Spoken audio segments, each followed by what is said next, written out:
दोस्तों नमस्कार, आदाब, सत श्री अकाल। दोस्तों मेरा नाम है धर्मवीर जारवाल। दोस्तों कल दिल्ली के राजेंद्र नगर में राव आईएएस कोचिंग सेंटर के अंदर 3 बच्चों की दुखद दुर्घटना के अंदर मृत्यु हो गई।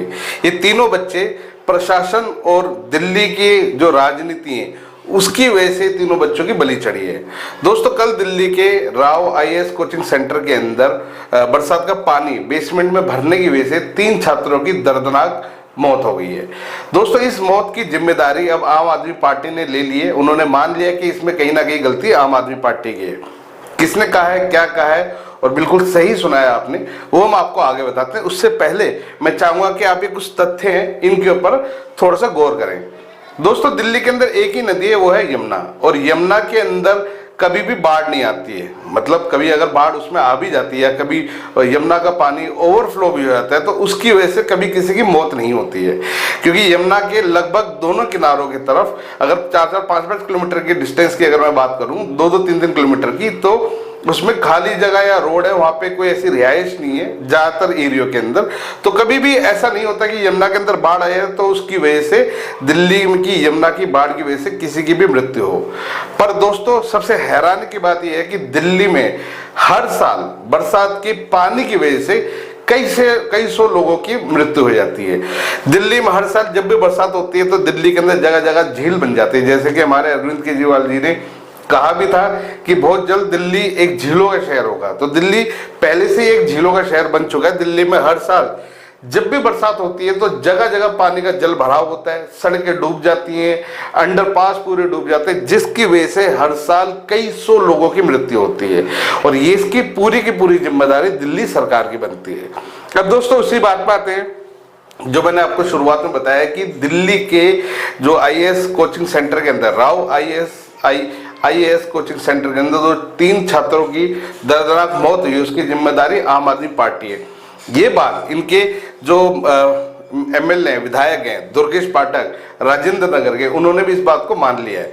क्या कुछ कहा उन्होंने, आप भी सुनिए। उन्होंने कहा है ये, देखिए अभी पानी तो निकल गया है लेकिन एनफ इज़ एनफ।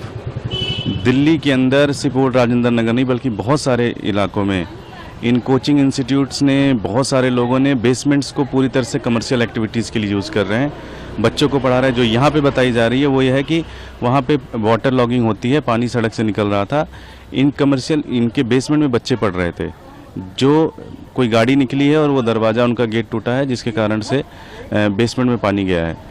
लेकिन बेसमेंट में बच्चे पढ़ क्यों रहे थे? बेसमेंट में बच्चे क्या कर रहे थे?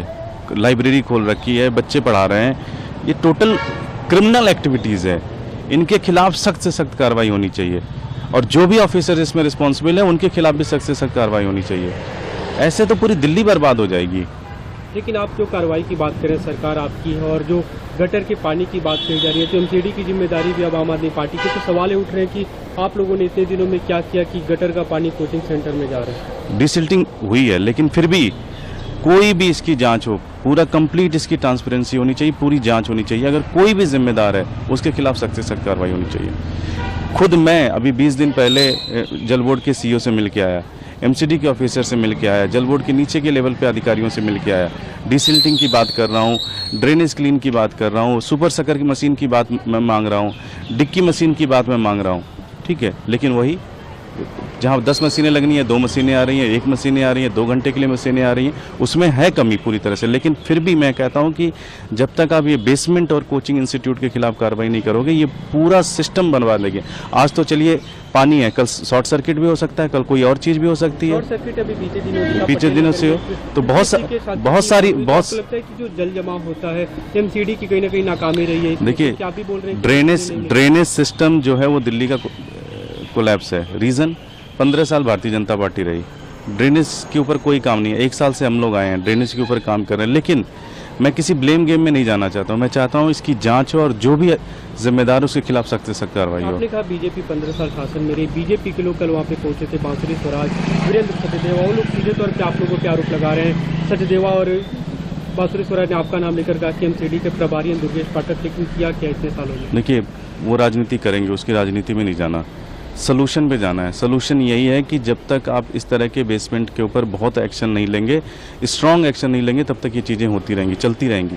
आपको पूरी दिल्ली के अंदर ग्राउंड पे उतरना पड़ेगा, एक एक घर में जाके देखना पड़ेगा। अगर किसी भी बेसमेंट में कोई कमर्शियल एक्टिविटीज़ हो रही है तो उसको बंद कराना पड़ेगा, उसको सील करना पड़ेगा। आपने कहा कि जो जल बोर्ड के अधिकारी वो बात नहीं सुनते हैं, सुपर शटर मशीन आप जो मांग रहे हैं वो नहीं मिल रहा है, तो ऐसे मतलब कब तक चलता रहेगा? कहीं ना कहीं लोग परेशान हो रहे हैं। सख्त से सख्त कार्रवाई होनी चाहिए इनके खिलाफ, सख्त से सख्त कार्रवाई होनी चाहिए। इन्होंने फॉर ग्रांटेड ले रखा है चीज़ों को।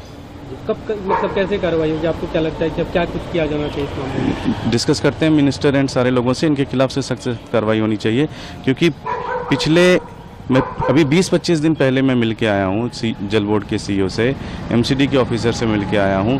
आप मेरे उसमें फेसबुक पे चले जाइए, ट्विटर पे चले जाइए, मैंने सारी जगह फोटोग्राफ्स डाल के पब्लिक की हुई है। कंप्लीट जब तक ये नहीं होगा तब तक कोई भी, आप समझिए कई जगहों पे सीवर्स ब्लॉक हैं, कई जगहों पे सीवर टूटी हुई हैं, उनको चेंज करने की ज़रूरत है और कोई एक्शन नहीं ले रही है।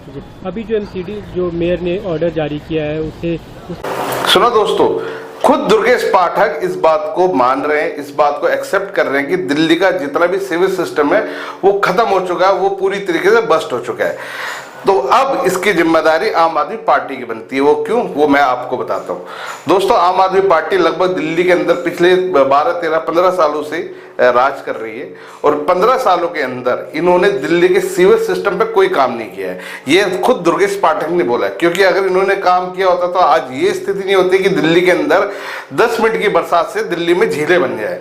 दोस्तों, खुद दुर्गेश पाठक इस बात को बोल रहे हैं कि दिल्ली का जो सीवेज सिस्टम है वो पूरी तरीके से बर्बाद हो चुका है। वो ठीक करने में बहुत अच्छा खासा पैसा और बहुत अच्छा खासा समय लगेगा। पर दोस्तों, मजे की बात यह है कि पिछले 15 साल से, जब से आम आदमी पार्टी दिल्ली के अंदर राज कर रही है, तब से लेके आज तक इन्होंने क्या किया है? क्या इन्होंने दिल्ली में आने के बाद, जबकि दिल्ली के लोगों के इन्होंने बहुत बड़े बड़े सपने दिखाए थे कि हम दिल्ली को पेरिस बना देंगे, दिल्ली के अंदर बरसात की पानी के रुकने की समस्या को खत्म कर देंगे, यमुना साफ कर देंगे, पोल्यूशन फ्री कर देंगे। इन्होंने करा कुछ भी नहीं है, इन्होंने सिर्फ दिल्ली वालों को बेवकूफ बनाया है। दोस्तों, पिछले 12-15 साल के अंदर इन्होंने कभी भी दिल्ली के सीवेज सिस्टम को ठीक करने का कोई प्लानिंग नहीं करी। ये सिर्फ मीटिंगें करते हैं। और दोस्तों, सबसे बड़ी हैरानी की बात यह है कि मिनट मिनट में छोटी छोटी बातों के लिए प्रेस कॉन्फ्रेंस करने वाले आम आदमी पार्टी के तमाम नेता, छोटी छोटी चीजों के लिए प्रधानमंत्री मोदी को दोषी ठहराने वाले नेता आज इतनी बड़ी घटना होने के बाद सारे लापता है। कोई प्रेस कॉन्फ्रेंस नहीं करी इन्होंने इस मुद्दे को लेके। ये सिर्फ और सिर्फ देश के और दिल्ली के जनता को बेवकूफ बना रहे हैं। दोस्तों, इनके तमाम नेता इस मुद्दे को लेके गायब हैं, सिर्फ एक दूसरे के ऊपर राजनीति के चलते इल्जाम लगा रहे हैं। आम आदमी पार्टी बीजेपी पे इल्जाम लगा रही है, बीजेपी आम आदमी पार्टी पे लगा रहे हैं, ये दोनों मिलकर कांग्रेस पे लगा रहे हैं। तो ये सिर्फ विवाद उठाने वाली, एक विवाद फैलाने वाली कहानी चल रही है। पर इस मुद्दे को लेके इनकी क्या सोच है, क्या नहीं है, ये क्या करेंगे, इसके लेकर इनकी कोई प्लानिंग नहीं है। दोस्तों, खुद दुर्गेश पाठक ने अब जितने भी दिल्ली के कोचिंग सेंटर हैं इनके ऊपर कार्रवाई की मांग कर रहे हैं। इनका कहना यह है कि कोचिंग सेंटर वाले बेसमेंट के अंदर क्लासेस क्यों चला रहे थे, अब इनके ऊपर ये एक्शन करेंगे। तो कोचिंग सेंटर वालों, अब आप लोग भी सावधान हो जाओ, क्योंकि दुर्गेश पाठक अब आप लोगों के ऊपर भी एक्शन कराने वाले हैं।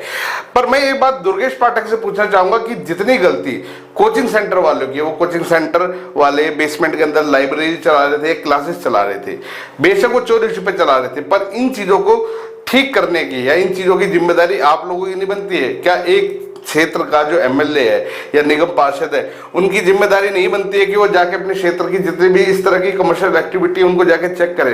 क्या दिल्ली पुलिस की जिम्मेदारी नहीं बनती है, जो बड़े बड़े कोचिंग सेंटर खोल के बैठे हैं वहां जाके उनकी सुरक्षा व्यवस्था को, बच्चों की सुरक्षा को के लिए क्या क्या इंतजाम किए, उनकी वेरिफिकेशन करें, उनकी जांच करें?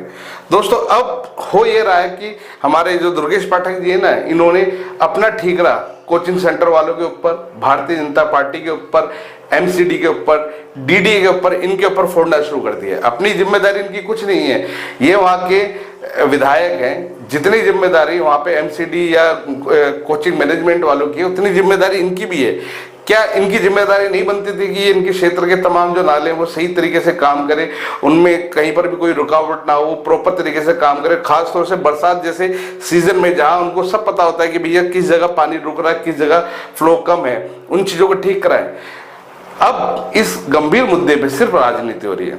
दोस्तों कहीं ना कहीं इसके लिए आम आदमी पार्टी जिम्मेदार है, अरविंद केजरीवाल जिम्मेदार है, जो कि तिहाड़ जेल के अंदर बैठ के, मतलब ये भी बड़ी हैरानी की बात है कि इतिहास के ये इकलौते ऐसे मुख्यमंत्री हैं जो तिहाड़ में बैठ के अपनी सरकार चला रहे हैं। इनको अपनी कुर्सी से कितना प्यारे दिख रहा है। ये तिहाड़ में बैठ के कुर्सी में अपनी राजनीति चला रहे हैं, दिल्ली की सरकार चला रहे हैं। हमारी सुनीता भाभी जी हरियाणा, राजस्थान, पंजाब में जा जाके आम आदमी पार्टी को बढ़ा रही है, खूब जाके वहां पे भी लोगों को गारंटियां बांट रही है, जबकि दिल्ली की गारंटी कहाँ गई वो इनको पता नहीं है। मेरे को लगता है दिल्ली की सारी जो गारंटी थी उसकी पोटली बना के इन्होंने यमुना जी में सुहा कर दिया है, और दिल्ली के लोगों के साथ साथ अब ये पूरे देश की लोगों को बेवकूफ बना रहे हैं। खैर दोस्तों, इस मुद्दे के ऊपर, इस घटना के ऊपर आप लोगों की अपनी क्या राय हमें कमेंट्स करके जरूर बताएं। वीडियो सही लगे तो इसको शेयर करना बिल्कुल ना भूलें। धन्यवाद।